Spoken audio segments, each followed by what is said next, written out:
And thanks to the Presbyterian Church and all of you and Dr. Wayman and last week's presenter, John Lindsay, for making my job quite a bit easier because they've explained all the physics to you. You know that it's been the 16 hottest years have been since year 2000. We're in a terrible fix as far as doing something about it. But my wife says you have to smile and be positive, otherwise people lose hope. So let's ponder for a minute that this is the second anniversary of the release of Laudato Si, which is Pope Francis's document put together with the help of 112 eminent scientists across the planet, some atheists. He really did a good job of studying the institution and basically said that we have to protect our common home. When the Paris Accords were left by Mr. T, he said this is a disaster for everybody. But there is a lawsuit going on behalf of 20 children suing the government, the president, and others, claiming that we do have an insistence to leave them a planet that has clean air, clean water, and a habitable climate. And that has made it through two challenges in the courts up in Oregon and will continue. The Paris Accords were, according to James Hansen, the preeminent climate scientist, kind of feckless. They were not enough. They were entirely voluntary. They were individualized. The United States chose a very low target for our reductions. So it's not a disaster that by 2018 we won't officially be participating unless there's a change in the election. But the mayors and Mr. Bloomberg, cities account for the vast majority of CO2 emissions across the planet, so a lot can be done individually at the city level. I'd like to congratulate Mayor Harmon here for carbon net zero aspirations, already been done by cities elsewhere. The last Secretary of State points out that there's trillions and trillions of dollars sitting in zero negative interest waiting for good investment opportunities worldwide. That should and could be put towards production of green energy, which is the greatest stimulus to the economy that's out there. We're not going to get there by going back to coal. There's a new book called Climate Drawdown. Get it if you can. You can find it online. It's a compilation of about 80 different strategies to deal with greenhouse gas warming. Number one is all the refrigerant pollution that's going to be happening as places like Mumbai, where I was given this other talk, go to air conditioning. And it's going to be disposed of haphazardly and so on and so forth. And it's a tremendous greenhouse gas that needs to be attended to. But they go on down for about 80 different things that may be surprising to most of us. So I'm going to talk a little bit about the direct and immediate causes of climate change risk to your health. It's best to think of climate change not as a complete cause of many things, but rather as a threat multiplier. That's what the Department of Defense calls it. It makes things that happen already much worse, more likely, more frequent, and so that's a good way to think about it. Good. This is that talk, which is much too busy a slide, but just to show you all the damage that the tobacco industry does, for example, how it misuses all the resources, the water, the land, and pollutes along the way. At any rate, all those things that tobacco has done over the years, the fossil fuel people are doing now. And the Congress of the Parties number 7, following up on tobacco control across the planet, has put new teeth into ways that tobacco companies can be called into account for their mafia-like behavior. That's 10 years ago now, and she mandated that the tobacco companies come out with statements in major newspapers and other media outlets admitting what they did and apologizing for it. They've kept those parts of the settlement tied up for a long time, but money has been flowing as a result of the settlement with the tobacco companies, and that same precedent can now be used against fossil fuel companies, and you know they're being sued by attorneys general across the nation. We need all sorts of approaches to deal with this. So there has needed to have been a coordinated approach by doctors, medicine, about the risks related to health from climate change, but we didn't really get our act together until about 2 months ago, when this new medical society was formed. It's a society of societies that constitutes over half the doctors in the nation.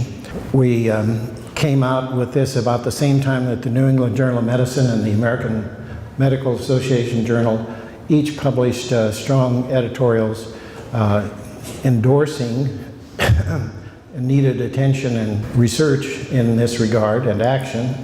Here are some of the associations: family doctors, pediatricians, internists, and many others. The American Medical Association, the largest association, was a signatory early on, and after the election they backed out. Well, the Centers for Disease Control had a 3-day conference scheduled in January about climate change and health, and they totally canceled their conference. Afraid of their budget? Who knows? You know, it's just the kind of thing that makes you wince to even think about it.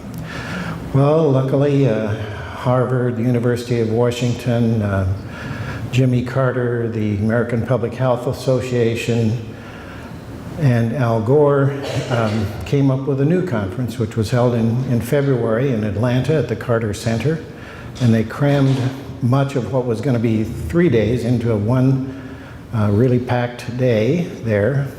I was one of about a dozen docs to go. The rest seemed to be academics and people from states and municipalities who were tasked with clean environment programs in those areas. But at any rate, it was a great start, and brought together a lot of people that know about how to get things done in public health.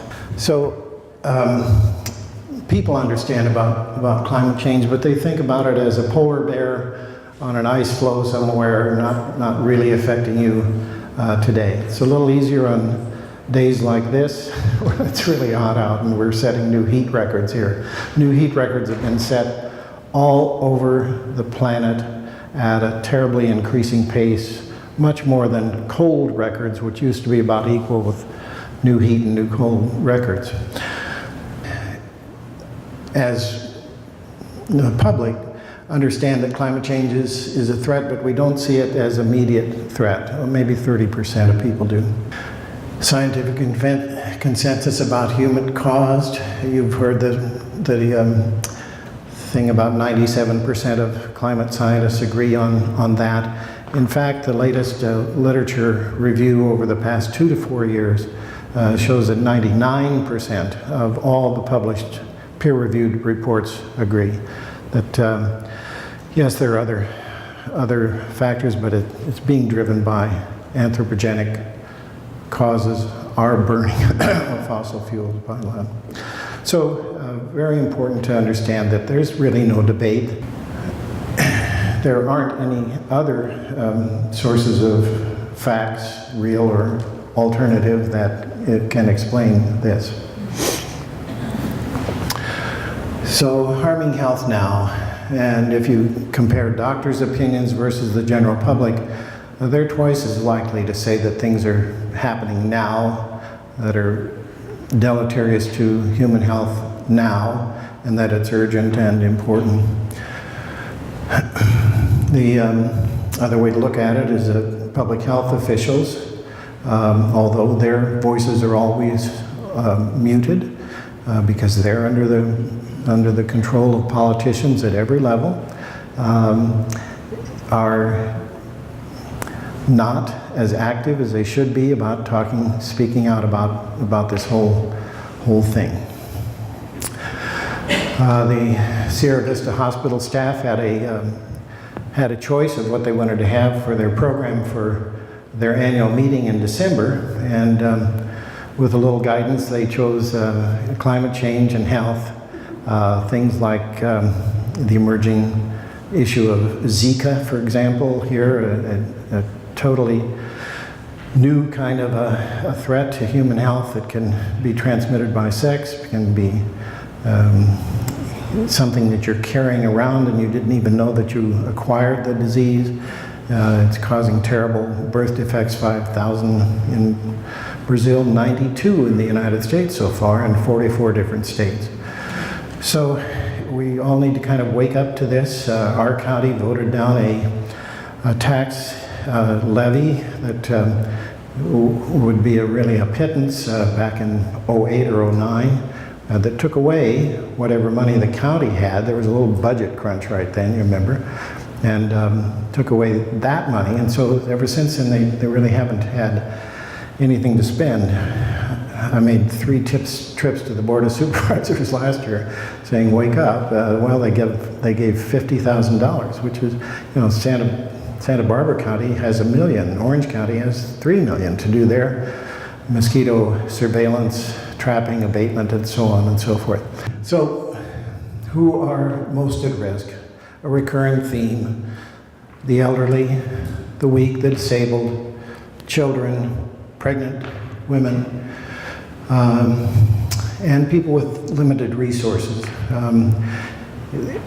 If you look at heat-related deaths, thousands of people that died in India in 2015, they were largely agrarian workers, couldn't take the day off to stay in the shade somewhere, had to feed their family, and they died in the fields, lack of water and shade.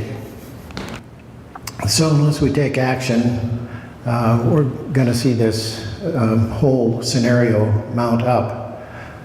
You may have heard that the current administration doesn't like the Energy Star proposal. For some reason, they think that's a waste of our time and money, telling people their appliances ought to be more efficient. There isn't enough support for clean air sources of electricity, like onshore and offshore windmills, and on-roof and big farms full of solar panels. Far more efficient to have a big project of solar panels than it is to have them all over our roofs.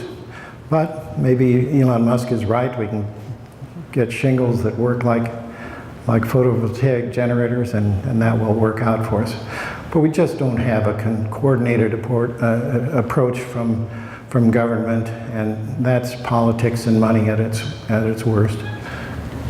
When we have big fires, and we're having more of them, and they're hard to put out, the Forest Service head says, it looks like we're going to have to change our name from the Forest Service to the Fire Service, because they're fighting fires all the time. It exhausts their budget, keeps them from doing other kinds of things.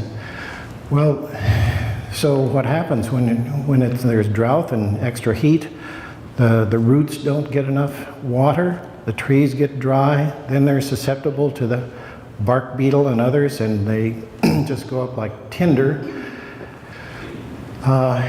Soot. So soot is a big part of the problem. Soot comes from transportation, diesel, etc. It comes from coal, and it comes from fires like this. And what does soot do? Well, it destroys albedo. Anybody know what albedo is? It's the reflective whiteness of the polar caps in Greenland that when sun hits mostly snow and a little bit of ice, 85% gets reflected back out. As that's melted down, as dark soot falls on there, and look at the pictures about how the northern polar areas look nowadays, it's not white, it's gray, it's black in places, and it gets fissures in it, and that leads to more melting and so forth. By the time you get to seawater, only 7% is reflected sea. Well, we all know about smog and pollen. Not so many people know about microparticulates. Those are the really tiny stuff. We hear about it occasionally from the Napomo Dunes, but in urban areas and in our Central Valley, for example, microparticulates are a big hazard to health. They go directly from your lungs into the bloodstream. They hurt your lung function and your cardiovascular function. There's if you like to go hiking, we like to go up to a place called Big Bear, and you walk along the Tuolumne River Valley, and that's exactly what it looks like from up top there on the upper right. You can just see this nasty black cloud hanging over the Central Valley, and you know the pollution reports from those Central Valley cities rank them the highest in the world. Those people all suffer in terms of lung disease, asthma, allergies, and cardiovascular disease from this. Here's a case from North Carolina. A big wildfire there in 2008 burned all summer and really made life pretty miserable for a lot of people. The emergency room visits went way up, 45,000 acres, many millions to fight it. So they decided to study contiguous counties, some related to the fire and some not, about asthma, pneumonia, other respiratory conditions, heart attacks. Here's the plume, starting with A on the upper left, then B on the right. You can see how it grew and grew. And so they plotted out the map on the lower right, those counties that were affected by the plume and those that weren't. And they found that people living in the counties affected by the plume had a 50% increase in trips to the ERs and respiratory illness like COPD, pneumonia, and bronchitis. Keep in mind that COPD is the fourth leading cause of death already in the country. It's the #1 cause of Social Security disability payments for things like early retirement and things like your oxygen tank that you have to wheel along with you. So it's a big population. And the ERs were overcome, and the point they're trying to make is that just as fires are terrible for the environment, they're terrible for your health. 2 months longer fire season in many states. We've already said that here in California, our fire season is all year long. So, health effect number 2, extreme weather, increases in frequency and severity of extreme weather events, downpours, floods, droughts, and major storms. When the temperature goes up, the water vapor in the atmosphere goes up, and when that's released, simply saying you're going to get downpours, you're going to get too much water at times and too little at other times. And that does all these other things. Direct injury, death, displacement, knocking out your power, your phone, home damage, interferes with food and water stability, availability, damages to all the infrastructure, bridges. interruption of medical care and medicines. And again, who takes the brunt of it? Well, we all do, but the poor, the elderly, the disabled. So here's the U.S. trend observed for heavy participation. You see the years on the bottom from the early 1900s through 2000s, and this trend for catastrophic precipitation is increasing. Here's another situation. Red Stick, Louisiana, 1,000-year flood. Worst disaster since Sandy. 13 people died. 30,000 people had to be rescued. 10,000 people ended up in shelters. Huge property damage. This is a town that was built up on a cliff to prevent it from water-related damage in the first place. 880,000 homes and buildings were damaged. This is in a town of 250,000. And they were slow to rebuild. It was a really tragic thing that probably didn't get as much press as it deserved. People didn't get their medical treatment, their doctor visits, their medication was all interrupted. Extreme heat. The number of hot days is going up. Saw John Lindsay's prediction for the North County here the next few days. Going to set records that have been in place for decades. Heat-related illness, heat stroke, dehydration. Who's especially at risk is elderly people. Older folks do not sense thirst the way that they used to efficiently. They underuse water. Some of us are not too happy about how frequently we have to go to the bathroom anyway. People underdrink that way. But it's a real issue. And so the people you see in the ER first are those who have gotten confused because their blood sodium level went up relative to the liquid in their body, and they have to be rehydrated intravenously with low salt solutions. But kids, 3 to 5 times more susceptible to heat-related illness and ER visits than healthy adults, especially student athletes, pregnant women, of course, people who lack air conditioning or lose it. Much of the world doesn't have air conditioning. There's going to be a tremendous demand for increased air conditioning across the planet, increasing in the whole greenhouse gas conundrum, unless we get green energy. But people who lack air conditioning are those in the cities that die at a high rate.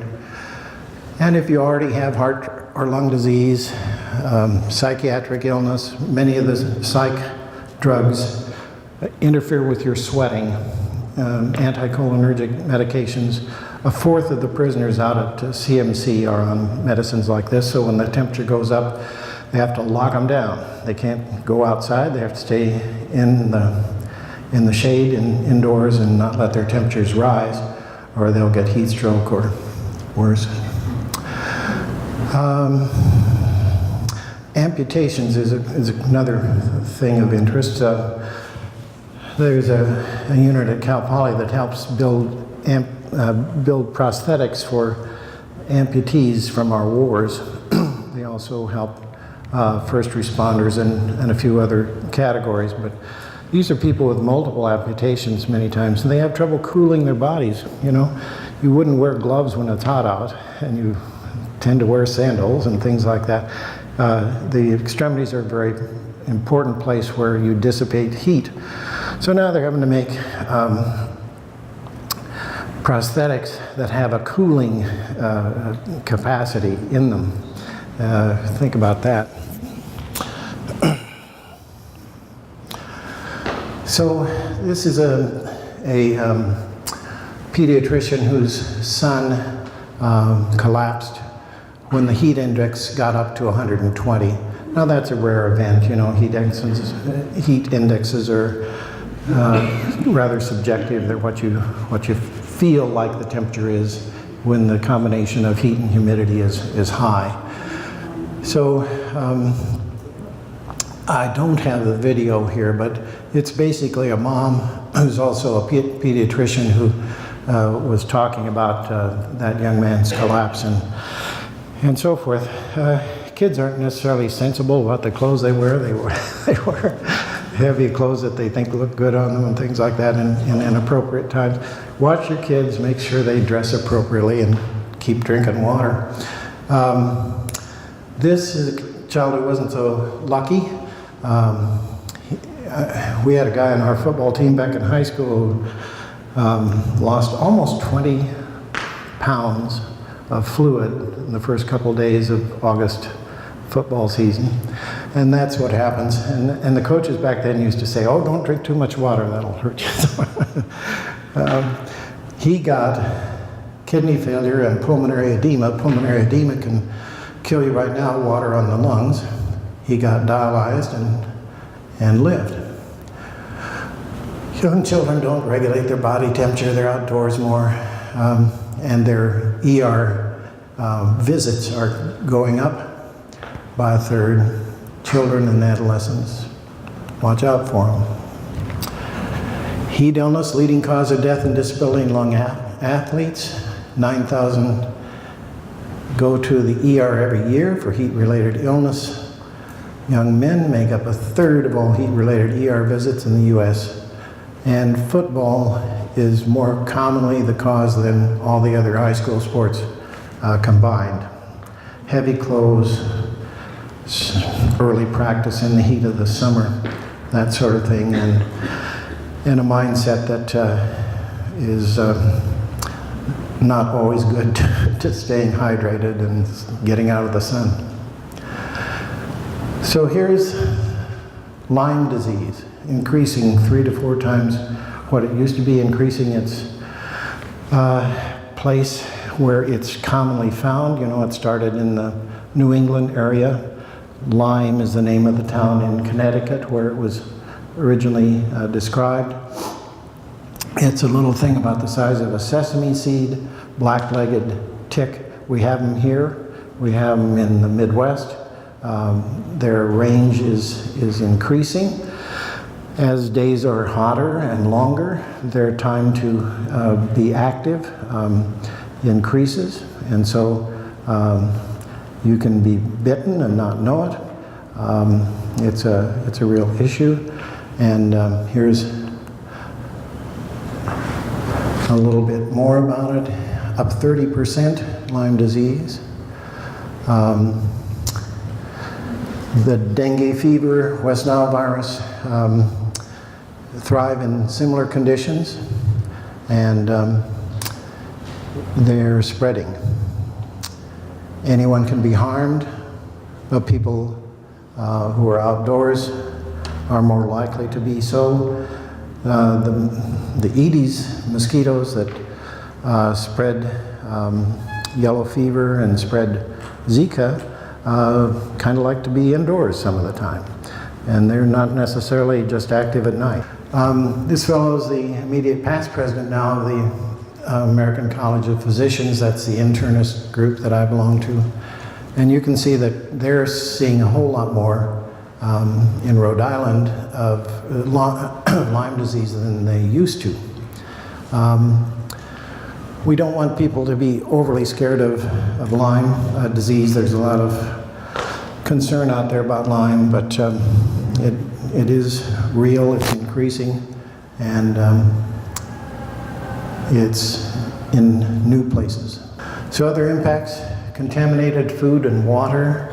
Yes, it's harder to keep things refrigerated when it's hot. Your refrigerator only works relative to the outside temperatures, so it is with your picnic chest and other things. And when there's deluges, that interferes with the water supply or overtaxes the water purification systems.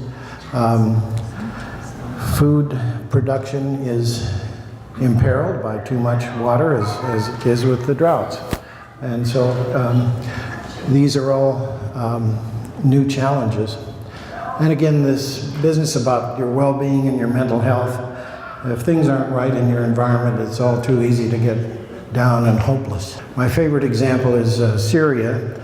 A million Syrian farmers, due to a combination of the heat and the drought, lost their farms, lost their ability to provide for their family.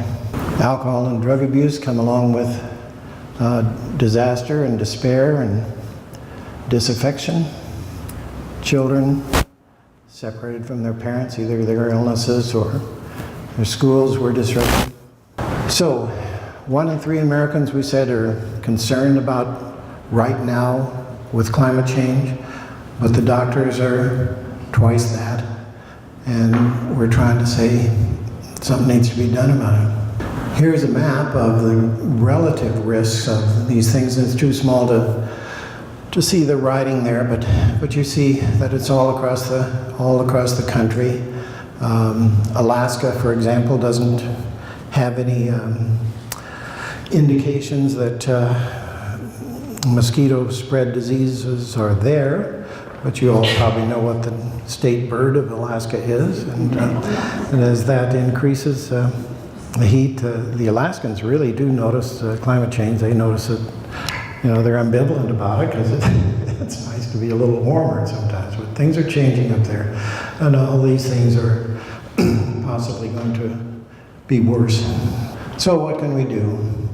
On the tables back here are some pages of opportunities for local action. A group called Citizens Climate Lobby meets every month, the second Saturday, over at the Unitarian Universalist Church. We have a national speaker. It might be a general talking about the defense. It might be a climate scientist talking about how it's not about what other politics you have. It's not a thing where you need to link religion to being a Republican, to being against climate action. All those things need to be clarified. So what do? You're all driving your electronic vehicles, you're taking the bus or walking or on your bike. What about plant-based food? It's a huge thing. So a pound of meat uses 16 times more water than a pound of plant protein, like beans, for example. So let's eat a little less meat. That's a big one. That's on that list of 80 things that Climate Drawdown book. Remember Drawdown. You'll be amazed if you read that book. But they prioritize things to do, and that's right up there. And of course, the people in China want to eat beef and drive Escalades too. So we've got a problem there. Unless we do it right, other people aren't going to do it. They've actually closed 100 coal plants in China. Your legislators, yeah, you spell legislators with dollar signs. And Citizens Climate Lobby doesn't engage in the mother's milk of politics. They don't give money to anybody, but they have gotten together a group of one Republican, one Democrat, who join as pairs that are dedicated to climate action. What's it up to now, Roger? About 40? 42. Sharon's going to be here in 2 weeks. Yes, that's right. And so you'll learn more about it in 2 weeks here, but that's so important. You see letters to the editor. That's not happenstance. There's a concerted effort locally to try to point out the green case in letters to the editor all the time here.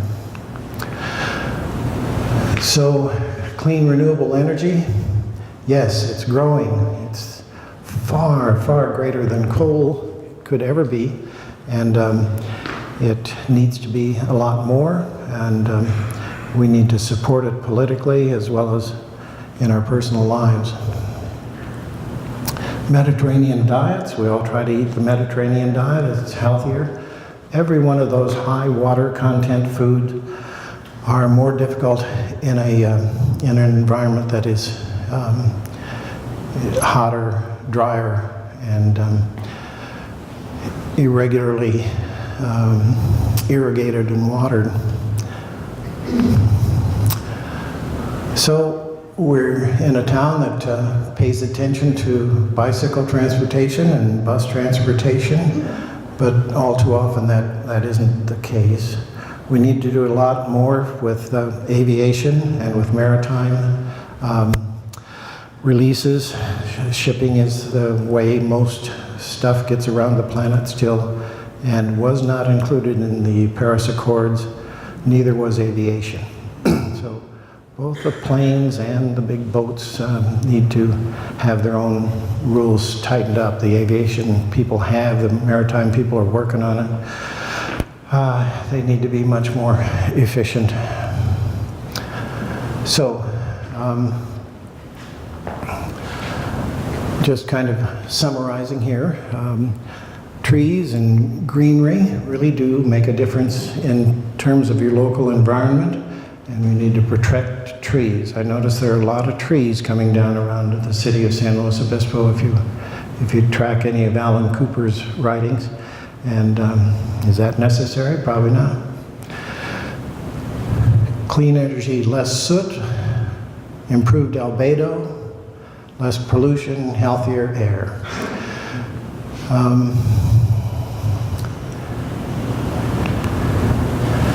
One other new word I wanted to impart. There's a word called pingo, P-I-N-G-O-E. Anybody know what that one is? That's what happens as the permafrost melts and the methane underneath it begins to expand and then dome up and then explode, creating a 30-40 meter hole in the permafrost layer up there. So zillions of years of methane trapped under permafrost now coming to the surface, exploding, and making it all worse for us. You know, it's more heat trapping than CO2, the methane is. There's just lots of different angles here that time doesn't allow us to talk about, but all these are going to bear on human health in various ways, and it's another reason for us to be concerned and concerned right now. I think I'll stop.